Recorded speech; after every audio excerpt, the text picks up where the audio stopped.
What's up, everybody? Ben Rasa and Josh Engleman here for Odd Chopper, and we are back talking all things PGA, the American Express. This tournament is a little weird. We're going to get into all of it, but that doesn't mean we can't find some winners in the betting market.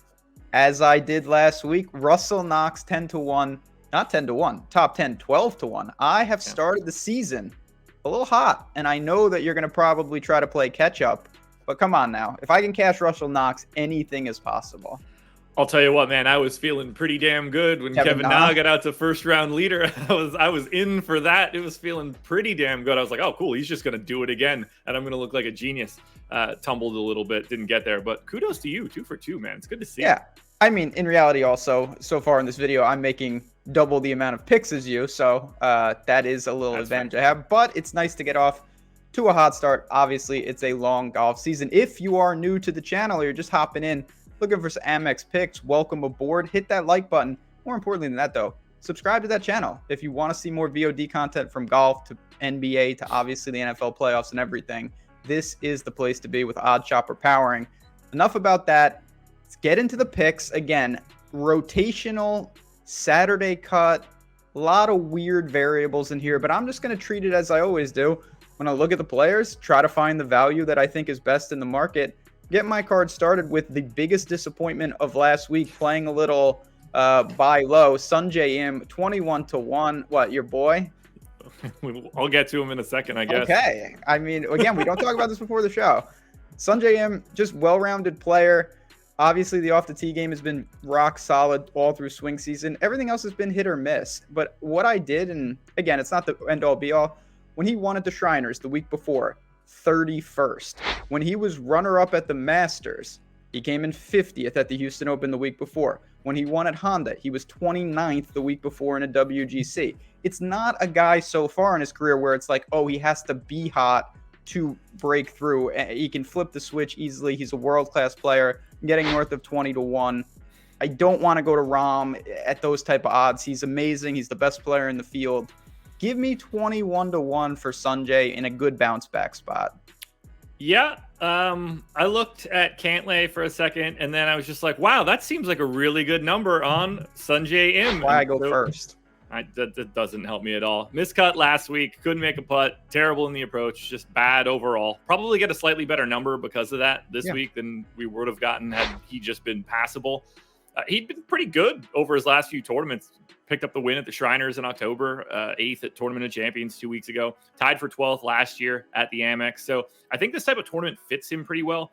Outside of driving distance, he's basically like above average in every facet of the game. If you're going to be rotating through multiple courses, I think that's the type of like skill set that really fits this style of tournament. And I really just didn't see a ton of other value that was out there to get him, to get Im, either way that actually works, to get Im at like 22 to 1 in a field that's not exactly loaded. Like obviously Rahm exceptional at the top, but it's not exactly deep either. I think this is a crazy number for him. I was surprised to see it as high as it was. It jumped out immediately to me. That's why I started talking about it. Unfortunately, you beat me to the punch, but I will take more of the credit when he wins.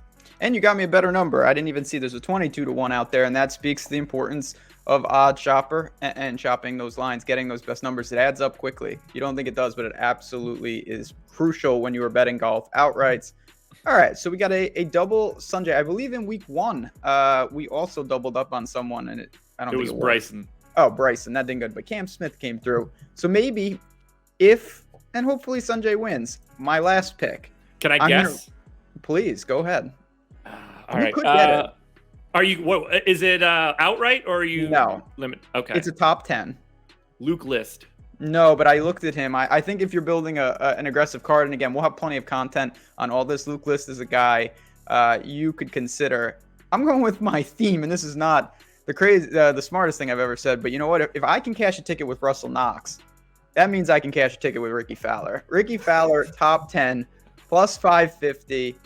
Listen, I think we all know the noise and everything that surrounded Rickie. It's been a struggle. He's shown, the thing I like though, even through the struggle, it's been consistency, not ceiling. He's got top 10s littered throughout the card. It's just in between, he's got missed cuts all over the place. It was third at the CJ Cup. Before that, terrible stretch. He was 8th at the PGA, a major, so he can do it.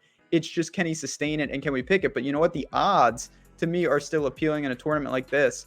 It's the putter. It's always been the putter with Rickie. When he was at the height of his powers, he was one of the best putters in the world. Now he has been poor as a putter, and we've seen the results kind of crater. He's got experience here. Played last year 21st. Played in 2020 10th. So he knows this. He's, again, the type of golfer I think is built for, you know, just kind of jumping around courses. He can lean on the irons, and if he gets the putter going, this field is not deep. It's got Rahm, it's got Cantlay, it's got the top end guys. But once you get into the mid-range, I think that Rickie is in a large bucket of players with a lot of guys. And I'm not asking him to win the tournament. I'm asking him to get in contention, get to Sunday with a chance. I think he can do that. And if you're going to give me north of 5-1, I will put it on the card. I'm going to be playing this DFS slate this week. Okay. So I'll let you know how much Rickie I actually end up with. It's going to be a lot. Normally, when I have a lot, and it happens from time to time, he does not exactly back me up with that performance. So I'll let you know how dead in the water this one is Thursday morning. You know, just to speak to that, though, that is why I think he's a better bet than DFS play. Because if he misses the cut or comes in 40th or comes in 30th, you lose this bet. It doesn't really matter. With DFS, there's obviously more degrees of it. I'm asking him, okay, if he's going to miss the cut 2 out of 3, but if the other one is a top 10, that's a great bet for me. And I think that Rickie has that ceiling. It's a new season, obviously, a hard reset.